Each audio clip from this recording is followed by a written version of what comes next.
listen to us.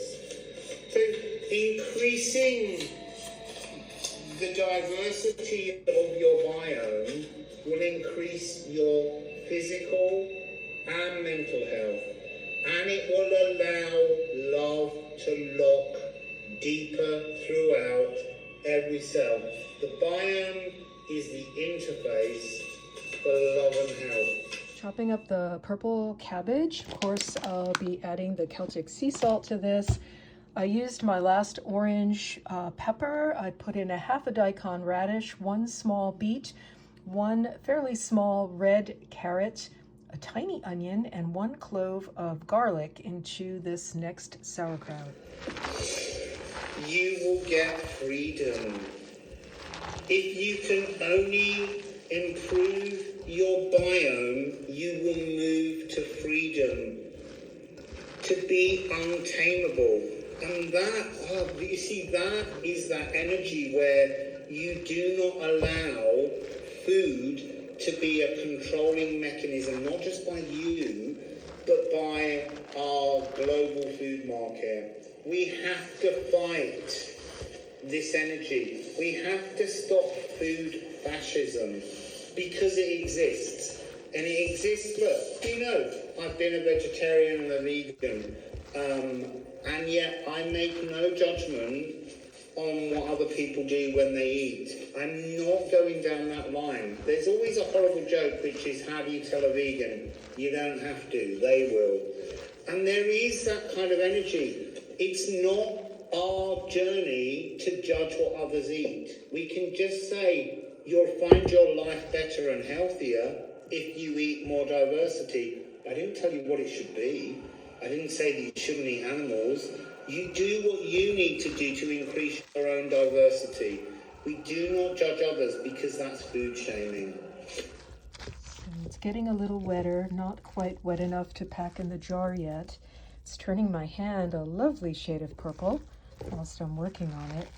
I was listening to this tarot reader, that's who you heard in the background, and he began to speak about our microbiome, and I just stopped the recording so I could include him whilst I was working on this, because his message just ties in so beautifully with sauerkraut. Anyway, I'm going to keep working on this. I'll show you in just a few minutes. And I'm just mashing up a little bit of caraway seed to put into this as well. There we go.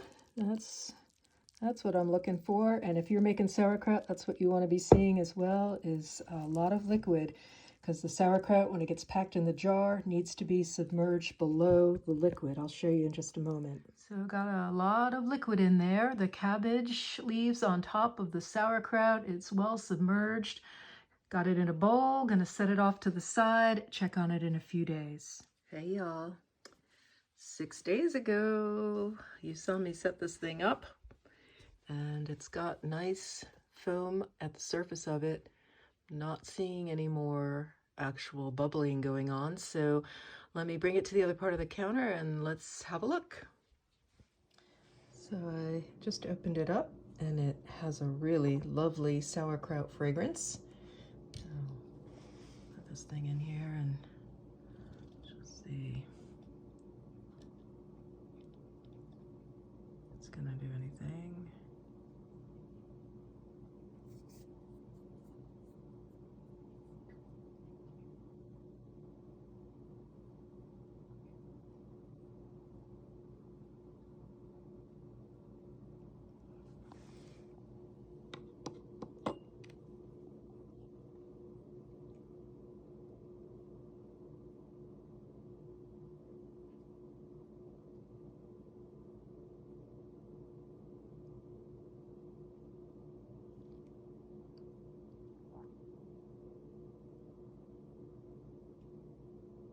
Okay, seems to be holding 375 or 4, 3, 2, 1. Woohoo! It's still dropping. So it's below that recommended number. It's below 4. So, and Yeah, it smells really good. I'm gonna go ahead and peel those upper cabbage leaves off, and I'm gonna go ahead and have a taste. Hold on. Oh, it's still dropping. I just saw 369. Yep, 369. Okay, hold on. Remove the cabbage leaves and gave this a stir. It's below the 4.5 reading, so according to the pH meter, it's done. So taste test.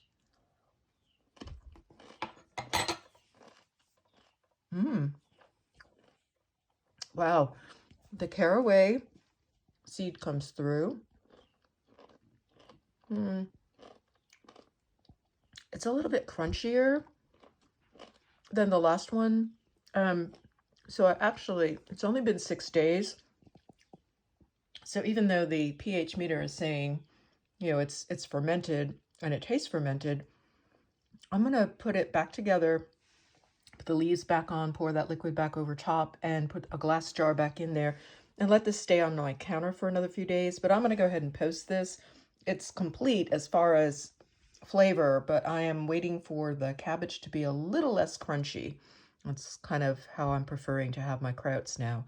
Anyway, I sure hope you all are making sauerkraut, because this is the way forward to keep our microbiome healthy. And I hope you enjoyed hearing a tarot reader talk about our microbiome. The information is coming out through many different sources now. And anyway, thanks for following me along on this journey. See you in the next video. Till then. Well, there it is. I put it back together with a glass jar in a bigger bowl, and just going to set it aside for 1 or 2 more days. As I said, my kitchen is not particularly warm, so I'd like this to ferment just a little while longer, get the cabbage slightly more tender. See you in the next video. Bye.